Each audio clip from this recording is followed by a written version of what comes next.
Monsieur le ministre, ça c'est de votre faute. جناب وزیر، این دیگر تقصیر شماست. جناب شهردار، اینکه این گونه مرا تشویق می کنند باز هم تقصیر شماست.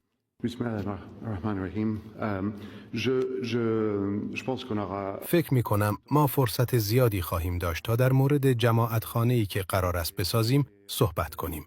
اما پس از سخنان این دو شخصیتی که از من زیباتر، دارای شخصیت گیرا و خوشبیانتر هستند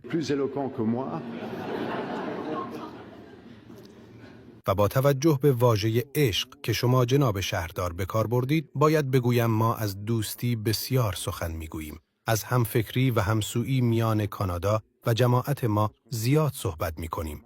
اما فکر میکنم ما واقعا میتوانیم از عشق سخن بگوییم. این دقیقاً همان احساسی است که من در این 2 روز از زمان ورودم تا کنون داشتم. این یک داستان عاشقانه است که 50 سال از آغاز آن می‌گذرد و فکر می‌کنم با همفکری و همسویی میان یک نخست وزیر و یک امام آغاز شد. هر بار که از آن امام یاد می‌کنم عمیقاً متأثر و احساساتی می‌شوم، زیرا ایشان پدرم هستند. پروژه‌ای که امروز با هم آغاز می‌کنیم در حقیقت از سوی ایشان طرح‌ریزی شده است. بنابراین من هیچ اعتباری را نمی‌توانم به خود اختصاص دهم.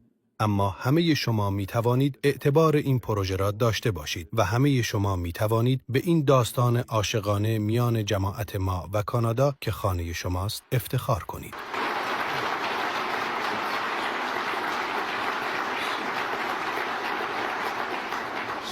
بنابراین این اعتبار و سپاس از آن همه شماست، از آن اعضای این جماعت که من پیوسته میشنوم بسیار شگفت‌انگیز، بسیار خوب ادغام شده و بسیار سازنده هستند. امیدوارم حقیقت را شنیده باشم که من به آن باور دارم. اما این پروژه ساختن یک چیز ملموس است که آینده جماعت ما را تجسم می‌بخشد. برای من به عنوان فردی که در این مسئولیت نسبتاً جدید هستم، کانادا بهترین نوید برای من است. زیرا جماعت ما در جاهای دشواری زندگی می کنند. بسیاری از آنها از جاهای پرچالش به اینجا آمدند. اما کانادا برای ما یک خانه فوق‌العاده است. این یک داستان شگفت‌انگیز است و مردمان آن مردمان فوق‌العاده‌ای هستند. من به شما گفتم که شما مرا به گریه خواهید آورد. می‌دانید گاهی اوقات وقتی در مورد پدرم صحبت می کنم می گریم. سخنان شما باعث می شود بخواهم گریه کنم. من بسیار احساساتی شدم و از این سخنان و احساسات هر دوی شما عمیقاً سپاسگزارم. از همه شما سپاسگزارم که آنچه را جامعه ما باید انجام دهد انجام می دهید. یعنی خدمت کردن، غنا بخشیدن و رنگین تر ساختن جوامعی که در آن زندگی می کنیم.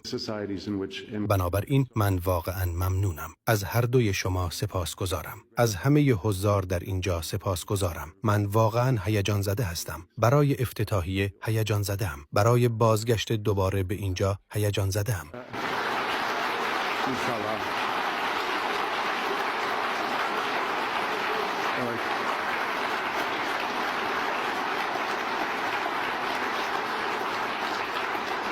جناب وزیر، شما از آن ماه‌هایی یاد کردید که من در جوانی سالها پیش در شهر کیوبک سپری کردم. قرار نیست در مورد آن صحبت کنیم. اما من از آن دوران لذت بردم. حتی بیش از حد لذت بردم. بسیار خوشحالم که دوباره به اینجا برگشتم. دیدار با شما و نخست وزیر بسیار خوشحال کننده است. بسیار خوشحال کننده است که می‌بینیم کانادا کشوری است که در دریای طوفانی خود را به تعادل می‌رساند و اینکه این کشور از افرادی مانند شما و مردمی چون همه شما تشکیل شده و این دقیقاً همان احساسی را تایید می‌کند که پدرم در آن سالها داشت.